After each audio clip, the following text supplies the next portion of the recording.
හතර දෙනා ෆලෝ කරලා තියෙන එකෙන් අපිට අලුත් ට්‍රෙන්ඩ් ගැන ඉගෙන ගන්න පුළුවන්. සාර්ථක මිනිසුන්ගේ ඇත්තම කතාව, ඒ කියන්නේ වැටීම්, රිදීම්, මේ කට්ටියට වුණ ප්‍රශ්න, ඒ කට්ටිය කොහොමද ඒවා විසඳගෙන ඉස්සරහට ආවේ කියන දේවල් තමයි කතා කරන්නේ පොඩ්කාස්ට් වල.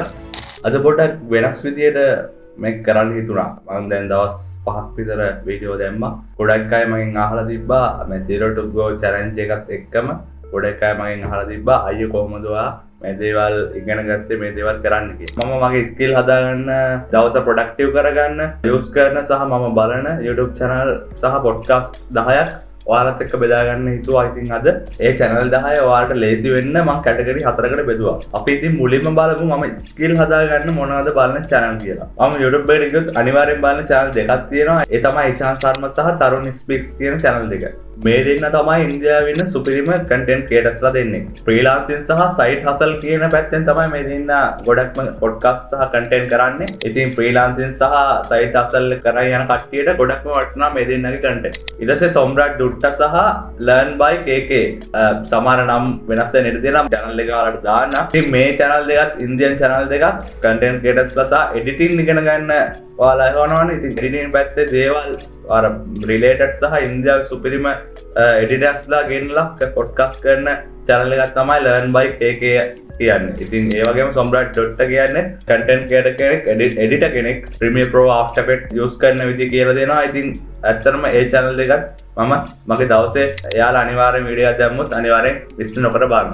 ඒ වගේම තමයි මේ හතර දෙනා ෆලෝ කරලා තියෙන එකෙන් අපිට අලුත් ට්‍රෙන්ඩ් ගැන ඉගෙන ගන්න පුළුවන්. මොකද ගොඩක්ම අලුත් ට්‍රෙන්ඩ් සහ ගොඩක් හොඳ එඩිටර්ස්ලා ඉන්දියාවෙන් බිහි කරනවා. ඉතින් අපිට පුළුවන් අලුත් ට්‍රෙන්ඩ් ගැන මේ හතර දෙනාගේ අප්ඩේට් එක හිටියොත් අපිට පුළුවන් අලුත් ට්‍රෙන්ඩ්ස් මොනවද කියලා අඳුර ගන්න. ඊට පස්සේ මම කතා කරන YouTube channel මගේ ජීවිතේ මගේ මයින්ඩ්සෙට් එක හදාගන්නේ කොහොමද කියන එක තමයි ගොඩක්ම උදව් වුනේ. ඉතින් ඒ කැටගරි එකට තමයි මම මේ කට්ටියව දාතියි. ඉතින් මේකේ පළවෙනි channel එක තමයි The Diary of a CEO. මේ channel එක කරන්නේ Stuart Bartlett කියන content creator. නමුත් මේකේ නම The Diary of a CEO කියන podcast තමයි මේකේ ගොඩක්ම තියෙන්නේ. ලෝකේ අර සාර්ථක මිනිසුන්ගේ ඇත්තම කතාව, ඒ කියන්නේ වැටීම්, රිදීම්, මේ කට්ටියට වුණ ප්‍රශ්න, ඒ කට්ටිය කොහොමද ඒවා විසඳගෙන ඉස්සරහට ආවේ කියන දේවල් තමයි කතා කරන්නේ podcast වල.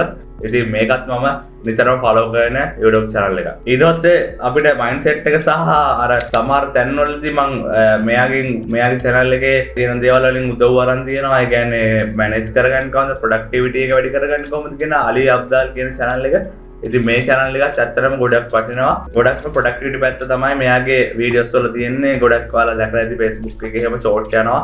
මාරම වටිනවා ඒ short. ඉතින් මම මේ channel එකත් follow කරනවා ගොඩක්ම අලි අබ්දාල්ගේ channel එක. ඒ වගේම මම pitch කරලා තියෙන අලි අබ්දාල්ට ඒත් සතුටු හිතෙන news එකක් ආවේ නැහැ. නමුත් මම අර එයාට ආසෙ හින්දාම මම එයාට pitch කරා. අර ගොඩක් මහන්සි වෙන්නේ නැතුව දක්ෂ විදියට වැඩ කරන්නේ කොහොමද කියලා මෙයාගේ channel එකෙන් ඇත්තටම ඉගෙන ගන්න පුළුවන්. ඊට පස්සේ රාජ් ශාමානි සහ ජේ සෙට්ටි. රාජ් සමහර වෙලාවට ඉකොනොමික්ස් පැත්තත් කතා කරනවා. නමුත් එයාලගේ මොටිවේෂන්, එයාලගේ ලයිෆ් ඇඩ්වයිස්, එයාලා ගෝල් අචීව් කරගන්න විදිය ඇත්තටම ඒ දේවල් ගැන එයාලා කතා කරනවා. ඉතින් ඒකෙ හින්දා ඒ channel දෙකත් මම follow කරනවා. මනස සහ සම්බන්ධතා ගැන ජේ ෂෙට්ටිගේ podcast අනිවාර්යෙන් කරනවා. ඒ වගේම මගේ editing portfolio එක හදාගෙන ජේ ෂෙට්ටිගේ podcast වල reels මම භාවිතා කරලා තියෙනවා. ජේ ෂෙට්ටි සහ රාජ් සමානිත් මේ category එකේ ඉන්න දෙන්නේ.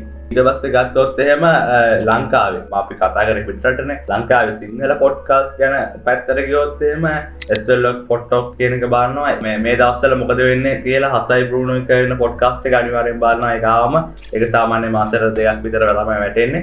ඉතින් ඒක අනිවාර්යෙන් බලනවා. ඒ වගේම ලංකාවේ ඉකොනොමික්ස් පැත්ත, කරන්ට් ඇෆෙයර්ස් ගැන කතා කරනවා. අර එයාලගේ බාහිර දේවල් වලට අමතරව ඉතින් ඒවත් වටිනවා. මොකද අපේ වැඩ සහ මයින්ඩ් එක ගැනම නෙමෙයි අපි ඉකොනොමික්ස් පැත්ත දැනගන්න ඕනේ. ඒ හැමදේම අපි දැනුම ගන්න ඕනේ. අනිත් එක ඒකේ යන පොඩ්කාස්ට් ගොඩක් එඩිට් කරන්නේ, ඒකේ ට්‍රේලර්ස් එඩිට් කරන්න සෙට් වෙනවා. ඒක නිසා මට කොහොමත් ඒ channel එකේ යන content අහනවා බලනවා. ඊට පස්සේ දවසේ අනිවාර්යෙන් අර පොඩි ආතල්ලයක් ගන්න පුළුවන් content උත් බලනවා. ඉතින් ඒකට මම තියාගෙන ඉන්නවා මේ බකන්නිලා කියන channel එක. උදාරයි ගුණයයි ජගේ. ඉතින් ගුණයයි කාමරේ channel එකත් හොඳයි. ඊට වැඩිය බකන්නිලා කියන channel එක follow කරනවා. ඒ සතියට දෙකක් වටනවා මට මතක විදිහට content. ඉතින් අර වැඩ කරලා ස්ට්‍රෙස් එක රිලීස් කරගන්න අර හිනාවෙවි අතල්ලයක් ගන්න සුපිරි. ඉතින් ওই 10 තමයි මගේ ලිස්ට් එකේ උඩින්ම තියෙන්නේ. මේ පොඩ්කාස්ට් වලින් ඔයාලත් දෙයක් ඉගෙන ගන්න කියලා හිතනවා. ඇත්තටම ඒකයි මේක අරන් ආවේ. ඒ වගේම ඔයාලා අහන හොඳ පොඩ්කාස්ට් තියෙනවා නම් ඒවත් යටින් කමෙන්ට් කරන්න. මේ channel එක subscribe කරලා එකතු වෙලා ඉන්න. ඒ වගේම Zero to Grow එකේ 6 වෙනි දවසේ තමයි ඉතින් අද 6 වෙනි දවසේ මේ ගැන කතා කරා. එහෙනම් කියලා එන්න. ජය වේවා.